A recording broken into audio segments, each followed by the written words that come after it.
that I had. Oh, this one. Michael.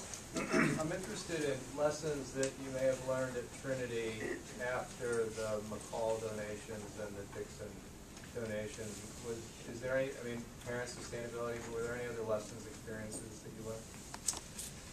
Well, I think that perhaps, let me give you the timing that went through. We had school going on for 2 years, and in the third year, the design commenced, which was fairly substantial cost, architectural design fees, and the fundraising started in the third year. And at that time, bear in mind that Trinity started with 100 students the first year. By the third year, I think we were up to about 300 students, maybe 275, somewhere in that range. But there was a strong student population, and a lot of these folks were executives working in the tall buildings downtown Charlotte. So the economy's strong. Strong average income, I guess, of parents of the students there. Very good leadership, just as you have here. We had excellent leadership there with Smokey Oates, who was the headmaster. 2 strong churches supporting it, the St. John's Episcopal Church and Christ Episcopal Church. So there was basically the population or the parish membership of those 2 churches were right there to help. So there are a lot of dynamics that helped create that fundraising process. Now that project was basically designed in 3 phases. And the objective there was to raise enough money for the first phase, but the fundraising was so successful, we were able to raise $6 million, and we could do 2 phases right out of the gate. We borrowed another 3.5, and so we had $9.5 million to build virtually everything except the chapel. The chapel is yet to be built. But I guess there's not a lot of lessons learned there, but there are circumstances that would indicate that a lot of things were working to the benefit. There were some parents that had some wealthy grandparents that were able to step up and provide that kind of support as well. So I guess maybe one of the things we want to think about as we go about this fundraising process is to think not only about what we can do individually, but who do we know or who is part of our inner circle that would have the same passion and enthusiasm to support this program, particularly this next program, because that's vital to the continuing growth of this school. As we can grow the student population, we've got a bigger base to draw upon. As the economy improves, people's assets will grow, and they'll have some discretionary spending. So if we can work our way through this process now until the economy is in full recovery and until we've got a larger student population, then I think we can launch this big phase 3 that we talked about, this permanent building that's going to be on the other side of this retention pond. Not a good answer, but that's probably the best I can do.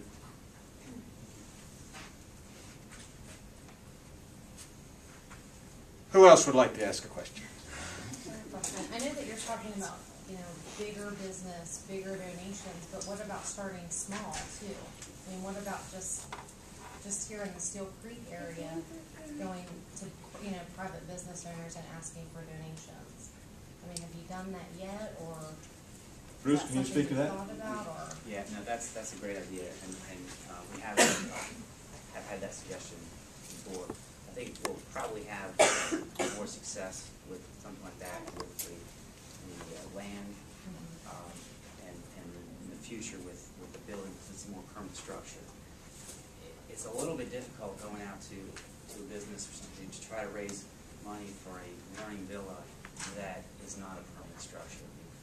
They want, so, but that's a great idea. But it is a villa. just on that subject, as early as long ago as 5 years ago, we spent quite a bit of time when we were talking about raising money, looking at all the businesses out here, trying to make contacts out here, getting people engaged. And I thought Charlie did a nice job in contrasting. We used to say we're very similar to Trinity and we're very different. And he talked about those differences because this is a startup, this community's different. So yes, we spent quite a bit of time. And we contacted businesses out here, but we just aren't we're not at that stage. So that's number one. Number two, the smallest bite we can make is what's going in on this phase 1 and putting those 4 units in. So we need to bridge the gap with what we have to that $190,000. Second phase is optional in terms of the land. It's a heck of an opportunity. It's unique to be able to add that kind of property adjacent to the school. I mean, that's remarkable. But that's an option. Where you've got some time, I mean, prefer to be able to do it as quickly as you can, but you'd like to take advantage of that. And the third one, you've heard the discussion about pushing that out, because as Charlie had said so well, we need to grow the school. As you grow the school, you grow the parties of interest that'll be able to support it. So anyway, we talked about that as recently as 5 years ago, looking at the communities in the area and who we could generate some interest in. May I say though, we can grow that school earlier. We just need the funds.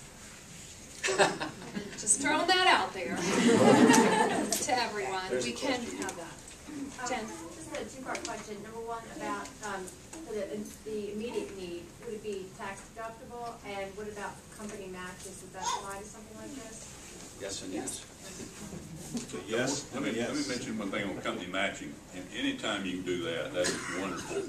There are a few companies that will not match with us right now because we don't have an accreditation. Until next week. When we get that, like Wells Fargo will, they haven't in the past. There's one or two others that would not. But if you have any doubt, don't have any doubt, send it in, and I'll match it up. Once the parents go with the accreditation, how long does it take to actually get the accreditation once they come in? A week. They'll send us a letter. They'll pretty much let us know that day if they're going to recommend us for accreditation. Again, we're getting accredited. This is a big deal. Next week. Huge deal. But it's been an ongoing process. It's been For a year, almost 2 years, that we have been working for this accreditation. And it is huge. And they're bringing their team in next week on the 5th, 6th, and the 7th. And they will say to us, yes, you're doing what you say you do. We've been here. We have one flying in from Alabama, another person coming in from Charleston, and another person coming in from Chrysalis Academy in Georgia, I believe. And they will all be coming in to observe us, to talk to parents, to do this. We have our committees, we have a dinner, and it's a really big thing for us. And would you explain who the groups are that do the accreditation? Yes, the Southern Association of Independent Schools, and they are with the National Association of Independent Schools, as well as SACS, which is the Southern Associations of Schools and Colleges. So we are, for our first time accreditation, we are seeking a dual accreditation. So we will have both agencies say stamp of approval. That's a big deal. So all the colleges and universities that you name, or maybe you're not, you can't name them, they all go through SACS. I went through that several times when I was at Queens. And we are a 5013C. That's one of the first things we did out of the box. We're a not-for-profit. I can assure you every contribution any of us have made is tax deductible. Eric? Can you pledge securities in lieu of cash contribution? Yes, I'm getting ready to. Actually not pledge. I'm ready to transfer some securities. Yes. I can. Charlie's done. You can either call me and I can give you the information of how to do that. It's easy.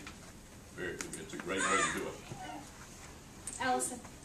If the timeline for the next building is 2014, the next unit, that 4-classroom unit, if we're on the same growth pattern, will it sustain that population? Yes, it will. It will. Yes. We'll do some shifting with art and maybe technology, but yes, it will accommodate till that time, groundbreaking till we move in. Based on the historical record. That's correct. That's a great question. You know, in World War II, they built a lot of temporary buildings in Washington, D.C. to accommodate the administration of the war. I think they tore those buildings down in about 1982 or 1983. I'm not suggesting that's going to happen. That is not the long or the short term. Any other questions? And heaven forbid it would be hard to get in Palisades. Well, I think from a visionary perspective, look at Trinity as an example. Now, they have 420 students, full enrollment in that school, and there's a waiting list to get in. And those kids academically are doing extremely well, very strong parent support, very strong faculty. That's the vision and the reality for Palisades. It's going to happen. It's just a matter of when. That's what's so exciting. We're on that threshold today, financially stable, and those opportunities are right in front of us. And we've come a long way, as I said, with the grace of God and the fast backfield, to be able to get to this point today.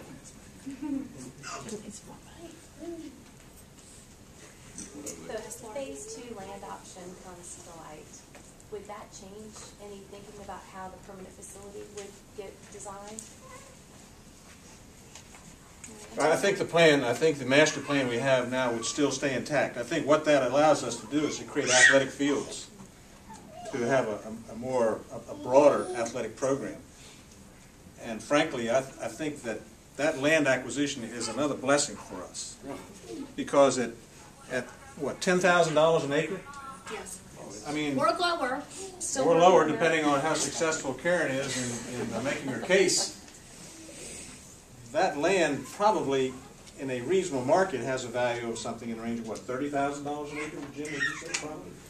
So it's going to happen. Somehow we're going to acquire that land. I just can't believe we're going to let that opportunity get away from us. That's too good an opportunity. Right now, going back to the Trinity model as an example, they've taken their second capital campaign and they have bought houses that are contiguous to their property. And of course the housing, that's pretty expensive land when you have to buy a house that you're going to tear down and use that to grow. Well, here we've got undeveloped land at a premium price because this community, as you know, has had some distressed issues because of the economy. So somehow we're going to find a way to acquire that land. I don't know how or when, but it's going to happen. Talk about a location for the playground. In fact, I even suggested we might make it a practice field for the Panthers. There's enough room. I'm not so sure the golfers would like that. What a unique opportunity. I may be thinking way out of the box and very far down the road, but I think I'm the only weirdo who lives in Valentine. And I spend 2.5 hours a day getting my child to and from the school. Yay! This is my 3rd year, so I'm kind of committed. But it's an awful lot of time that I spend in the car. And so I didn't know if any of you had thought about possibly trying to recruit more people in that area. A lot of money in that area. That's where all my friends are. And when I talk to them, I tell them about Palisades. They all say, I am not spending the kind of time that you do getting your kids there. So what about, I mean, if we could get enough, I don't know what the threshold would be to get a bus. Yes. I mean, that's what Providence State School does. Yeah. And a lot of the people in my neighborhood go to Providence State School, and they pick the bus up in Stonecrest. And that's why they go there, because that's probably a farther drive than the one I made. Right. I'll buy a bigger car. Tell me what to do. Well, we talked about that 4 years ago. One of the reasons we had an opportunity to get the bus, if you will. Thank you, Peter. Yeah. Peter, I'll drive it. Well, I mean, it was a one-time opportunity to add that resource, and we've had plenty of conversations because those of us that live further into town, we see Country Day, and we see Latin buses all over the place. And so we've got maps of where possible, where parents are located, what it might take. So yes, we've had that conversation.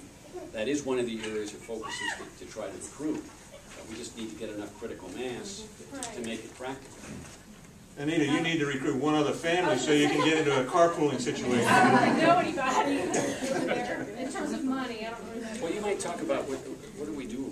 We've talked about Valentine. We talked about going out to the country club there. Yeah, we visited and we do meet with the realtors there, and we'll do my dog and pony show, and we certainly we get out and we send out little flyers out there, and we talked about getting the country club list. and doing that as well. So I mean, we have done some active recruiting in that area, but again, we stress to not just you, Anita, not to put you on the spot, but to everyone. That word of mouth, what you do for us is amazing. Because that story that you tell about your experience makes people want to drive. Well, I got 2. Yes, yes, you did. You've done that. I got 2 to do it. Yes, you did. Well, so we Karen, wanted to ask you to continue. I will say, like up in Davidson, the Cannon School, which is actually in Concord,